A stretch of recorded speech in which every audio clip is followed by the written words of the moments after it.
തശ്രീക്കിന്റെ രണ്ടാം ദിവസമായ ഇന്ന് ഉച്ചതിരിഞ്ഞ് 3 ജംറകളിൽ സാത്താന്റെ പ്രതീകമായ തൂണുകളിൽ കല്ലെറിഞ്ഞതിനു ശേഷമാണ് ഹാജിമാർ കൂടാര നഗരമായ മിനയോട് വിട ചൊല്ലിയത്.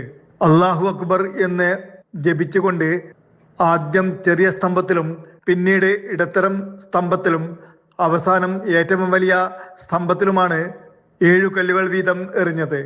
ആദ്യത്തെ 2 തൂണുകൾ കല്ലെറിഞ്ഞതിനു ശേഷം പ്രവാചകചര്യ അനുസരിച്ച് ഹാജിമാർ പ്രാർത്ഥിക്കുകയും 3-ാം ജംറയിൽ കല്ലെറിഞ്ഞതിനു ശേഷം വേഗത്തിൽ മിനയിൽ നിന്നും തിരിച്ചു പോവുകയും ചെയ്തു. ഹജ്ജിന്റെ അവസാന നിർബന്ധിത കർമ്മമായ കഅബയെ പ്രദക്ഷിണം ചെയ്യുന്ന ത്വാഫ് അൽ വിദ നിർവഹിക്കുവാൻ തിടുക്കത്തിൽ തീർത്ഥാടകർ മിനയിൽ നിന്നും മക്കയിലെ വിശുദ്ധ ഹറമിലെത്തി.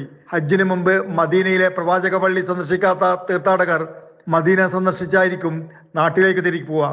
മിനയിൽ നിന്നും തിരിച്ചെത്തിയ ഹാജിമാർ മക്കയിൽ കഅബയെ വിടവാങ്ങൽ പ്രദർശനം ചെയ്യുന്ന തിരക്കിലാണിപ്പോൾ. Jafar Ali Balakot, Mathrubhumi news, Mecca.